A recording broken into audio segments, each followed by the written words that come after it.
बांग्लादेश में पिछले कई हफ्तों से जारी सरकार विरोधी प्रदर्शनों के बाद प्रधानमंत्री शेख हसीना ने इस्तीफा दे दिया और वह देश छोड़कर चली गईं। बांग्लादेश में रविवार 4 अगस्त को बड़े पैमाने पर हिंसा हुई थी और 13 पुलिसकर्मियों समेत कम से कम 94 लोग मारे गए थे। इसके बाद पूरे देश में कर्फ्यू लगा दिया गया और देश के एक बड़े हिस्से में इंटरनेट सेवा बंद कर दी गई थी। लेकिन रविवार को हिंसा के बाद विरोध और भड़क उठा। सोमवार को हजारों की संख्या में प्रदर्शनकारी कर्फ्यू के बावजूद ढाका की सड़कों पर उतर आए और शेख हसीना के इस्तीफे की मांग करते हुए उनके सरकारी आवास की ओर बढ़ने लगे। आखिरकार शेख हसीना ने न सिर्फ इस्तीफा दे दिया बल्कि वह बांग्लादेश से भी निकल गई। बांग्लादेश की इस घटना को समझने के लिए हमारे साथ में है राजनीति शास्त्र की प्रोफेसर नीलम जी। बांग्लादेश में जो इस समय स्थिति है, विद्रोह हो रहा है, उसे आप किस दृष्टि से देखते हैं? विद्रोह को तो विद्रोह की दृष्टि से ही देखेंगे। और बांग्लादेश में हाल ही में जो घटनाक्रम हुआ है, मेरे ख्याल से इससे पहले बांग्लादेश में ऐसा नहीं हुआ है। इतनी बड़ी मात्रा में हिंसा नहीं हुई है, इतनी बड़ी संख्या में लोगों की मौत नहीं हुई है। और वहाँ की जो मतलब शेख हसीना जी को देश छोड़ना पड़ा, अपना इस्तीफा देना पड़ा, तो एक बहुत बड़ी घटना है। तो विद्रोह का जो एक वो है, विद्रोह इस सीमा तक मतलब इस चरम तक पहुंच गया कि उन्हें इस्तीफा देना पड़ा, देश छोड़ना पड़ा। और अब वहाँ सेना शायद अंतरिम सरकार बनाएगी। तो विद्रोह को तो विद्रोह की दृष्टि से ही देखती हूँ। और यदि हम इनकी तह में जाए कि क्यों हुआ, होना चाहिए, नहीं होना चाहिए, या इसके पीछे और क्या कारण है, या इसके पीछे किसका हाथ है, तो बहुत सारी बातें हम कह सकते हैं उसमें। देखिए, विद्रोह तो जो मूल कारण है वो तो यही कहते हैं कि चूँकि 1971 में बांग्लादेश बना, पाकिस्तान से अलग हुआ, भारत ने भी बांग्लादेश को बनाने में योगदान दिया था। और बांग्लादेश उस समय जो बना, तो जिन लोगों ने उसके मुक्ति संग्राम में हिस्सा लिया, जैसे हमारे यहाँ स्वतंत्रता संग्राम सेनानी हैं माने जाते हैं, तो जिन्होंने बांग्लादेश के मुक्ति संग्राम में हिस्सा लिया, उनको वहाँ की सरकारी नौकरियों में आरक्षण की व्यवस्था थी। 30% आरक्षण दिया जाता था। और चूँकि शेख हसीना की जो पार्टी है अवामी लीग, वो उस समय नेतृत्व कर रही थी, तो धीरे धीरे मतलब ये विद्रोह आज का नहीं है, इससे पहले 5-6 सालों का हम कह सकते हैं। 5-6 सालों से ये बात चल रही है कि नहीं, वो उस आरक्षण को ख़त्म किया जाए, या उसका रीज़न ये दिया गया कि उससे सिर्फ अवामी लीग के लोगों को, या शेख हसीना सिर्फ अपनी पार्टी के लोगों को ही फ़ायदा पहुँचाना चाहती हैं, इसलिए तो उस आरक्षण को ख़त्म करने की मांग की जा रही थी। तो ये मूल जो कारण है या मूल मुद्दा है, वो तो शुरुआत तो यहाँ से हुई।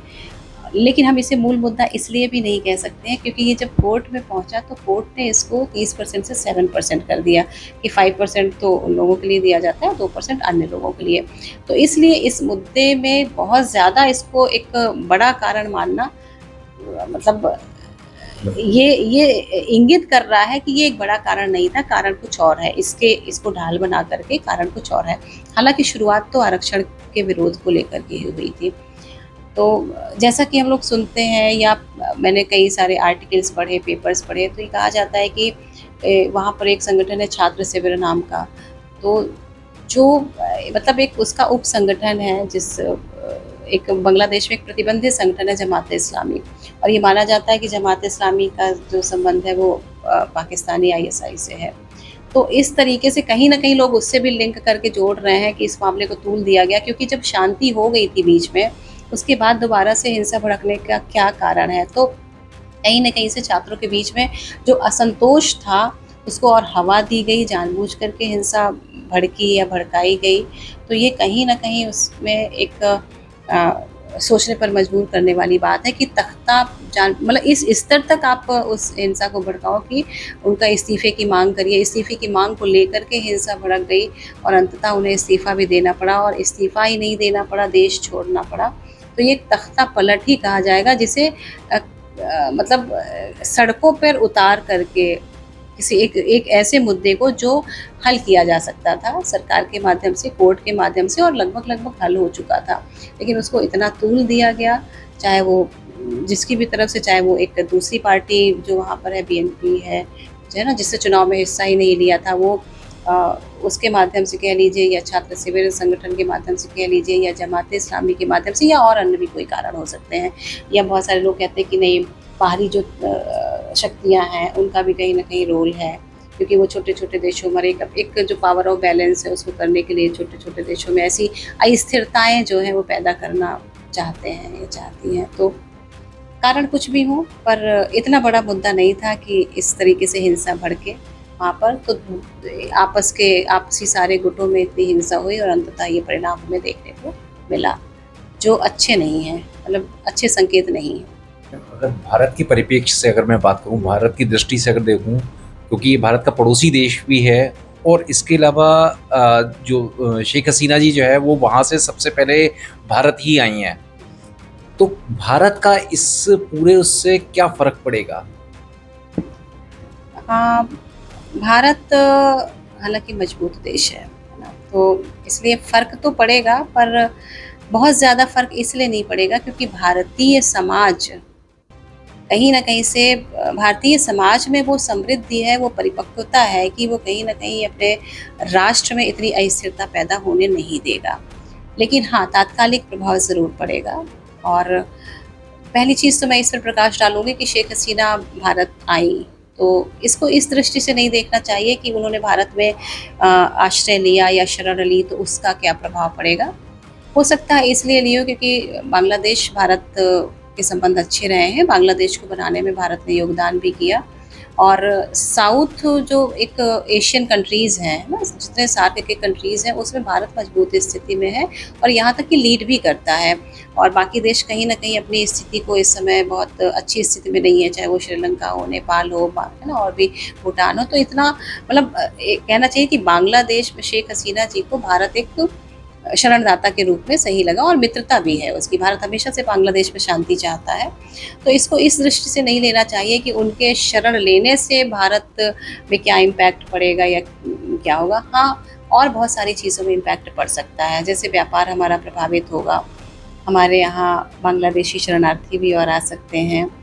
और दूसरा कि यदि हम ये बात करें कि बांग्लादेश में भी कुछ बाहरी ताकतों का हाथ था बांग्लादेश में अस्थिरता पैदा करने का, तो हाँ, हम इसे इस उसमें ले सकते हैं कि भारत में भी जितनी फॉल्ट लाइंस हैं पिछले कुछ वर्षों से हम देख रहे हैं कि कुछ कुछ बहुत सामान्य से मुद्दों में भारत को अस्थिर करने की कोशिशें की जा रही हैं। तो हो सकता है आगे ये कोशिशें यहाँ के लिए भी की जाएँ। भी आपने बोला और बाकी सूचनाएं भी आ रही हैं कि बांग्लादेश में जो भी ये हिंसा हो रही है या फिर जो भी विरोध हो रहा है उसमें आईएसआई का बहुत बड़ा हाथ है। इधर एक तरफ बांग्लादेश और दूसरी तरफ अगर मैं पाकिस्तान की बात करूं तो पाकिस्तान भी आईएसआई के हाथ में है। तो दोनों तरफ से अगर ये ऐसा होता है तो उसका क्या प्रभाव पड़ सकता है भारत पर? भारत शुरू से प्रभावित रहा है पाकिस्तान से। आतंकवाद हम सभी जानते हैं, बहुत सारे और मुद्दों को हम छोड़ दें, लेकिन भारत सबसे ज़्यादा जो प्रभावित हुआ है, उसका सबसे ज़्यादा जो नुकसान हुआ है वो आतंकवादी घटनाओं से ही हुआ है। और हम हाल में ही देख रहे हैं, इस सरकार में भी शपथ ग्रहण के पहले ही दिन जो मतलब इस तरह की घटनाएं जो हैं वो दिखाती हैं कि हम हमेशा से भारत ने स्वतंत्रता तो पाई, लेकिन एक ही साथ साथ जो नासूर हुआ कि हमारा बंटवारा हो गया। और वो एक शत्रुता जो है वो एक ऐसी कहना चाहिए नासूर बन गई है, कटुता हमेशा से बनी रही है। और चूंकि भारत ने बांग्लादेश को बनाने में योगदान दिया है, तो पाकिस्तान अपना जो एक कहना चाहिए कि सनातन शत्रु मानता है भारत को। तो वो बांग्लादेश के मामले में भी यदि आईएसआई वहाँ है, तो भारत में तो आईएसआई शुरू से ही रही है, चाहे वो आतंकवादी घटनाओं को करने में हो, चाहे किसी भी तरह के यहाँ पर जो जो हमारे एथनिक ग्रुप्स हैं उनमें, या जितने अलगाववादी ग्रुप्स हैं, मतलब चाहे वो नक्सलवाद हो, चाहे उनमें कहीं ना कहीं उनको और प्रमोट करने में, या अलगाववादी ग्रुप्स को और अलग करने में, या नॉर्थ ईस्ट में जिस तरीके की समस्याएं हो रही हैं उन सब में कहीं ना कहीं उसका हाथ पाया जाता है। और सिर्फ इन्हीं सब में नहीं, टेररिज्म के और बहुत सारे रूप होते हैं। नार्को टेररिज्म एक बड़ा मतलब कहना चाहिए बहुत बड़ी समस्या है। आप पंजाब में जाकर के देखिए, नारकोटिक्स से बहुत लोग प्रभावित हैं, और वो अफ़गानिस्तान से लेकर के इधर जो है एक बड़ा उसका वो है, मतलब टेररिज्म तो है ही है, नार्को टेररिज्म भी उन सबके एक उसमें है, एजेंडे में है कि भारत को जिस तरीके से भी कमज़ोर कर सकते हैं वो किए जा सकते हैं। भारत को आपस में लड़वा के, भारत चूँकि इतनी डाइवर्सिटी है, इतने बहुलवादी संप्रदाय के लोग रहते हैं यहाँ पर, तो उन संप्रदायों को भी आपस में जो है उनको मतभेद पैदा करके, या इतने मतभेद पैदा करो कि वो हिंसा और घृणा के स्तर तक आ जाए। तो ये सब तो है ही है, वो शुरू से है, इसमें कोई नई बात नहीं है, ये शुरू से है पाकिस्तान के उसमें। एक चीज अगर मैं भारत के उससे देखूं, एक तरफ चीन तो दुश्मन है ही है, इधर पाकिस्तान भी से भी अच्छे संबंध नहीं है, नेपाल अब पूरी तरीके से कहें तो अब वो इस स्थिति में ही नहीं है कि वो कुछ कर सके। और ऐसे में और श्रीलंका की बात करूं तो श्रीलंका भी अभी बहुत बुरी स्थिति में पहुंच चुका है। बांग्लादेश का ऐसा अब स्थिति होना, और जो शेख हसीना क्योंकि कहीं ना कहीं वो भारत का सहयोग करती थी, अब जो तख्ता पलटेगा तो डेफिनेटली वो हो सकता है भारत विरोधी हों। तो इस चीज को लेके आप किस तरीके से देखते हैं, एक राजनीति शास्त्र के उससे देखूं मैं? देखिए, किसी भी मजबूत राष्ट्र के लिए, हालांकि उस राष्ट्र की खुद की मजबूती, उसकी संप्रभुता के लिए उस राष्ट्र का समाज, उस राष्ट्र के लोग, उस राष्ट्र की सरकार ही जो है, उसकी नीतियाँ ही कहीं ना कहीं उसको मजबूत बनाती हैं। लेकिन उसके साथ ही साथ अटल बिहारी वाजपेयी जी ने जैसे कहा था कि हम पड़ोसी नहीं बदल सकते, तो पड़ोसियों का हमारे साथ मित्रवत व्यवहार होना बहुत ज़रूरी है। और तभी हमारी फॉरेन पॉलिसी में शुरू से पड़ोसी पहले वाली हो रही है कि जो नेबर्स हैं वो फर्स्ट वाली पॉलिसी हमने अपनाई है। चाहे वो ईस्ट जो एक्ट ईस्ट पॉलिसी को लेकर के, लुक ईस्ट पॉलिसी, हमेशा हमने पड़ोसियों को प्रथम स्थान दिया है। हमारे यहाँ शपथ ग्रहण में भी हमने पड़ोसियों को हमेशा से इन्वाइट किया है। पाकिस्तान ज़रूर, चूँकि उसका एक ऐतिहासिक वो है, हमारा विभाजन हुआ और एक शुरू से कटुता और शत्रुता वाला भाव रहा है, तो पता नहीं क्यों ऐसा रहा है। हालांकि भारत ऐसा नहीं करता है, लेकिन फिर भी उधर से हमेशा ऐसी घटनाएं सुनने को मिलती रहती हैं। तो इसलिए यदि हम, आपने जिन जिन देशों का नाम लिया है, देखिए भारत शुरू से पूरे विश्व की जियो पॉलिटिक्स में अहम रोल अदा करता है। और यदि हम वैश्विक परिदृश्य देखें शुरू से, तो भाई बाईपोलर वर्ल्ड रहा, और संयुक्त सोवियत संघ के विघटन के बाद से अमेरिका अपने आप को महाशक्ति समझने लगा, लेकिन धीरे धीरे मल्टीपोलर वर्ल्ड हुआ, जापान भी आया, चाइना भी आया, ये सब। और इस समय चाइना अपने आप को महाशक्ति के रूप में देखता है, और वो ये मानता भी है कि हम अमेरिका को पीछे छोड़ देंगे। उसे एक लक्ष्य रख रखा है कि हम 2050 तक अमेरिका को पीछे छोड़ देंगे। तो कहीं ना कहीं जो एक बैलेंस ऑफ पावर है, और उसके साथ साथ जो वर्चस्व है, मतलब शक्ति का जो वर्चस्व है, वो ये देश चाहते हैं आपस में। तभी आप देखिए पूरा विश्व इस समय युद्ध के उसमें खड़ा हुआ है। रूस अलग वो है, वो अपने आप को नाटो से सुपीरियर होकर के कि नहीं नहीं मैं झुकूंगा नहीं, और यूक्रेन को अपने उसमें लेने की कोशिश कर रहा है। जो यूरोपीय देश हैं उनकी एक अलग वो है। कम्युनिस्ट ब्लॉक है, उनकी अपनी एक अलग वो है कि हाँ हम अपनी इकोनॉमी के माध्यम से, या जो गरीब देश हैं, छोटे छोटे देश हैं जिनका आपने अभी जिक्र किया, श्रीलंका है, नेपाल है, उनको कर्ज दो और कर्ज के बदले में पूरा देश ले लो। और जो यूरोपियन ब्लॉक है वो कहीं ना कहीं, या कम्युनिस्ट ब्लॉक है, ये छोटे छोटे देशों में अस्थिरता पैदा करके अपना वर्चस्व स्थापित करना चाहते हैं। लेकिन भारत के संदर्भ में ये यहाँ पर ये बात एक राजनीति विज्ञान के तौर पर यदि हम अंतर्राष्ट्रीय संबंधों में देखें, तो शुरू से भारत चूँकि जियो पॉलिटिक्स में अहम रहा है, तो भारत को अस्थिर करने की कोशिशें ये सारे ब्लॉक्स करते हैं। यदि मैं बहुत एक उसकी तरह बात करूँ, तो यदि भारत के खतरों की ब्लॉक की बात करूँ, तो उन्हें किन किन ब्लॉक्स से खतरा है? एक तो कम्युनिस्ट ब्लॉक है, दूसरा इस्लामिक ब्लॉक है, और तीसरा यूरोपियन ब्लॉक है। ये तीन बड़े बड़े यदि ब्लॉक के तौर पर वो करें, और जब इन तीनों ब्लॉक्स को आपस में वो करने की होती, तब तो ये आपस में तो एक दूसरे के खिलाफ रहते हैं। जैसे मैं छोटा सा उदाहरण, ईरान में कहीं पे भी वामपंथ नहीं है, पाकिस्तान में कहीं भी वामपंथ नहीं है, चाइना में कहीं भी इस्लाम नहीं है, अफ़गानिस्तान में कहीं भी वामपंथ नहीं है। तो आप देखिए ये आपस में तो बड़े अलग अलग और एक उसके, लेकिन जब भारत के खिलाफ इन्हें करना होता है तो सब एक होकर के करते हैं, चाहे वो वेस्टर्न डीप स्टेट हो, चाहे वो कम्युनिस्ट ब्लॉक हो, चाहे वो इस्लामिक ब्लॉक हो। तो भारत को अस्थिर करने की कोशिशें निरंतर जारी थी, हैं और रहेंगी। ये बात तो सच है, क्योंकि भारत अहम भूमिका में है पूरे, यदि एशियन उसमें भारत की जियो पॉलिटिक्स ऐसी है कि भारत का रोल, भारत की भूमिका इम्पॉर्टेंट है। तो अस्थिर करने की कोशिशें तो रहेंगी। तो बांग्लादेश में जो हुआ, हालांकि बहुत सारे लोग ऐसा कह रहे हैं कि भारत में भी ऐसा हो सकता है, जो वेस्टर्न डीप स्टेट है या बाहरी तत्व है यहाँ के लोगों को, और शायद वो देखने में भी कुछ चीज़ों से को कोरिलेट कर रहे हैं, कुछ शब्दावलियों को, कुछ भाषणों को, कि हाँ वर्तमान सरकार के साथ भी ऐसा हो सकता है क्योंकि इतने बेरोजगार हैं, यदि वो आ जाए, मतलब सड़क पर आंदोलन कर दो, अराजकता इतनी हो जाए। तो मुझे जो प्लेटो और अरस्तु जो एक जिन्होंने शासन प्रणालियों का वर्गीकरण किया था, उन्होंने कहा था कि लोकतंत्र तभी तक जो है कारगर है, लोकतंत्र सब जब तक कि वो भीड़ तंत्र में ना बदले, मतलब वो मोबोक्रेसी में यदि बदल जाता है तो फिर अराजक स्थितियाँ पैदा ही होती हैं, और इसीलिए उन्होंने लोकतंत्र को अच्छी शासन प्रणाली नहीं माना था।